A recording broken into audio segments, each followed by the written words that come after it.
ദൈവ തിരുനാമത്തിന് മഹത്വമുണ്ടാവട്ടെ. Bible reading പ്രോഗ്രാമിൽ സംബന്ധിക്കുന്ന ഏവർക്കും കർത്തൃനാമത്തിൽ സ്നേഹവന്ദനം. സംഖ്യാപുസ്തകമാണല്ലോ നമ്മൾ പഠിച്ചുകൊണ്ടിരിക്കുന്നത്. ഇന്ന് നമ്മൾ ചിന്തിക്കുന്നത്, വായിക്കുന്നത് അതിൻ്റെ 10-ാമത്തെ അധ്യായമാണ്. യഹോവയായ ദൈവം മോശയോട് പറയുന്നു, വെള്ളി കൊണ്ട് 2 കാഹളമുണ്ടാക്കണം. സമൂഹത്തെ വിളിച്ചു കൂട്ടുവാനും പാളയത്തിൽ നിന്ന് പുറപ്പെടാനും ഈ കാഹളങ്ങളാണ് അത് മുഴക്കേണ്ടത്. 2 കാഹളങ്ങൾ ഒന്നിച്ച് മുഴക്കുമ്പോൾ ജനസമൂഹം മുഴുവനും, പാളയത്തിലുള്ള സകല ജനങ്ങളും സമാഗമന കൂടാരത്തിൻ്റെ അവിടെ ഒന്നിച്ചു കൂടണം. 1 കാഹളം മാത്രമായി മുഴക്കുന്നുവെങ്കിൽ ഈ ഇസ്രായേൽ സമൂഹത്തിൻ്റെ ഗോത്രങ്ങളിലുള്ള അതിൻ്റെ നേതാക്കന്മാരെ അവരെ പാളയത്തിൽ ഒന്നിച്ചു കൂടണം. എന്നിട്ട് മോശയ്ക്ക് അവരോട് പറയുവാനുള്ളത് ദൈവഗീതം അവരെ അറിയിക്കുവാൻ വേണ്ടിയിട്ടാണ്. സന്നാഹ കാഹളം ആദ്യം മുഴങ്ങുമ്പോൾ അതുപോലെ തന്നെ യാത്ര പുറപ്പെടാനും ഈ കാഹളമാണ് അവർ മുഴക്കുക. സന്നാഹ കാഹളം ആദ്യം ഊതുന്ന സമയത്ത് പാളയത്തിൻ്റെ കിഴക്കുവശത്തുള്ളവർ യാത്ര ചെയ്യണം. പിന്നെ ഊതുമ്പോൾ അതിൻ്റെ തെക്കുവശത്തുള്ളവർ യാത്ര പുറപ്പെടണം. അങ്ങനെ എല്ലാവിധമായ ക്രമീകരണങ്ങളും മോശ മുഖാന്തരം യഹോവയായ ദൈവം ചെയ്യുകയാണ്. കാരണം ലക്ഷക്കണക്കിന് ആളുകളാണല്ലോ ഇതിനകത്തുള്ളത്. അതുകൊണ്ട് അതൊരു കൺഫ്യൂഷൻ ഉണ്ടാകാതിരിക്കാൻ വേണ്ടി എല്ലാ കാര്യങ്ങളിലും വ്യക്തമായ ഒരു നിയന്ത്രണം, വ്യക്തമായ ഒരു ഡിസിപ്ലിൻ ഇവിടെ നമുക്ക് കാണാൻ സാധിക്കുന്നുണ്ട്. ഇനി കാഹളം ഊതുമ്പോൾ സന്നാഹധ്വനി ഊതാൻ പാടില്ല. സന്നാഹധ്വനി കാഹളം മുഴക്കേണ്ടതും അവൻ്റെ അഹറോനും അവൻ്റെ പുത്രന്മാരുമാണ്.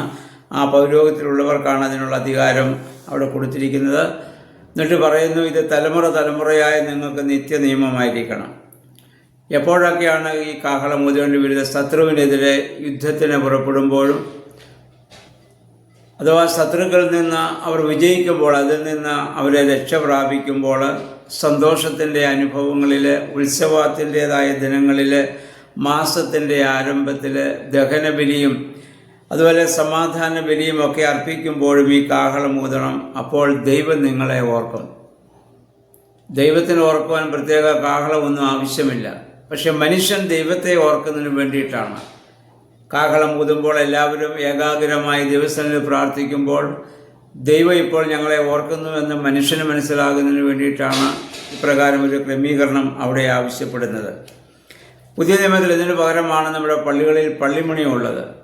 യാമപ്രാർത്ഥനകളെ, വിശ്വാസികളെ ഓർപ്പിക്കുവാനും ആരാധന ആരംഭിക്കുമ്പോഴും, അതുപോലെ തന്നെ ശവസംസ്കാരത്തിൽ സ്ത്രീകൾക്ക്, കുട്ടികൾക്ക്, പുരുഷന്മാർക്കെല്ലാം പ്രത്യേകമായ രീതിയിലുള്ള മണികളാണ്. പുരുഷന്മാർക്കാണെങ്കിൽ 3 മണി, സ്ത്രീകൾക്ക് 2, കുട്ടികൾക്ക് 1. അങ്ങനെ എല്ലാ സഭയിൽ വളരെ നിശ്ചിതമായ ക്രമീകരണങ്ങളുണ്ട്. അപ്പോൾ അതുപോലെ തന്നെ പഴയ നിയമത്തിൽ നമുക്കിത് കാണുവാനായിട്ട് ഇവിടെ സാധിക്കുന്നുണ്ട്. ഇനി അതിൻ്റെ 11-ാം വാക്യം അത് നമ്മൾ വായിക്കുമ്പോൾ, സീനായി മലയിൽ നിന്ന് അവർ യാത്ര വീണ്ടും ആരംഭിക്കുകയാണ്. സീനായി മലയിൽ നിന്ന് അവർ പാളയമിറങ്ങി. ഇപ്പോൾ 2-ാം വർഷം 2-ാം മാസം 14-ാം തീയതി പെസഹ അവർ ആഘോഷിച്ചു. 20-ാം തീയതി അവിടെ നിന്ന് യാത്ര ഇപ്പോൾ ആരംഭിക്കുകയാണ്. അപ്പോൾ യാത്ര ആരംഭിക്കുവാൻ തക്കവണ്ണം ആ സമാഗമന കൂടാരത്തിന് മുകളിൽ നിന്ന് മേഘം ഉയർന്നു. അതാണല്ലോ അവർക്ക് കൊടുത്തിരുന്നതായ അടയാളം. അത് പാരാൻ മരുഭൂമിയിൽ ചെന്ന് നിന്നു. അപ്പോൾ അവരെല്ലാം അവിടെ പാളയമിറങ്ങുകയാണ്. അപ്പോൾ ഓരോ ഗോത്രങ്ങളും അവരവരുടെ പതാകയുടെ കീഴിലാണ് ഇവിടെ നിന്ന് യാത്ര ഇപ്പോൾ ആരംഭിക്കുന്നത്. കൂടാരമൊക്കെ അഴിച്ചിറക്കി അതിൻ്റെ ഭാഗങ്ങൾ ഗേർഷോൻ, മെറാറി കുടുംബങ്ങളിലുള്ളവരും അതിലെ വിശുദ്ധ വസ്തുക്കൾ നമുക്കറിയാം, അതായത് കെഹാത്തിൻ്റെ പുത്രന്മാരും വഹിക്കുന്നു. അതിനു മുമ്പുള്ളതായ നിർദ്ദേശങ്ങൾ ഇതിനു മുൻപ് മോശ മുഖാന്തരം അവർ കൊടുത്തതൊക്കെ നമ്മൾ വായിച്ചതാണല്ലോ. അതിന് 29-ാം വാക്യം വരുമ്പോൾ നമ്മൾ വായിക്കുന്നു, മോശ തൻ്റെ ഭാര്യ സഹോദരൻ അല്ലെങ്കിൽ തൻ്റെ അളിയൻ ഹോബാബിനെ കൂടെ കൂട്ടുകയാണ്. ഹോബാബിനെ പറഞ്ഞ് ഞങ്ങളുടെ കൂടെ പോരണം. ഹോബാബ് ആദ്യം സമ്മതിക്കുന്നില്ല.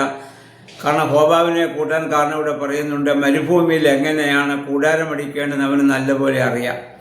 അപ്പം അതിനൊരു സഹായമാകുന്നതിന് വേണ്ടിയിട്ടാണ് മോശ അവനെ ക്ഷണിക്കുന്നവൻ. ആദ്യം അവിടെ ഇത് മടി പറയുന്നു. പക്ഷെ മോശ പറയുന്നു, നീ ഞങ്ങളുടെ കൂടെ വന്നാൽ ദൈവം ഞങ്ങളെ അനുഗ്രഹിക്കുന്ന ആ അനുഗ്രഹത്തിൻ്റെ ഭാഗം നിനക്കും അനുഭവിക്കുവാൻ സാധ്യമായി തീരും. നീയും അനുഗ്രഹിക്കപ്പെടും. കാരണം ഞങ്ങൾ ദൈവത്താൽ നയിക്കപ്പെടുന്നവരാണ്.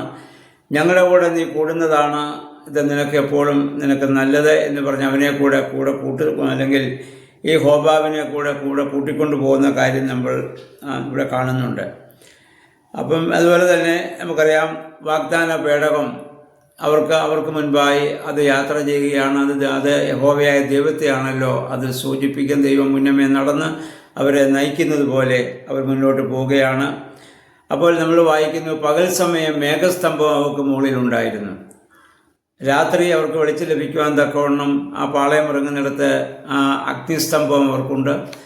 പകൽ സൂര്യൻ്റെ ശക്തമായ ചൂട് അവരുടെ മേൽ പതിക്കാതിരിക്കാൻ വേണ്ടി മേഘസ്തംഭമായി ദൈവം അവരെ മുന്നോട്ട് കൊണ്ടുപോവുകയാണ്. ഇവിടെ നമ്മളുടെ എൻ്റെ 35-ാം വാക്യം നമ്മൾ വായിക്കുന്നു, പേടകം പുറപ്പെടുമ്പോഴെല്ലാം മോശ പ്രാർത്ഥിച്ചിരുന്നുവെന്ന്.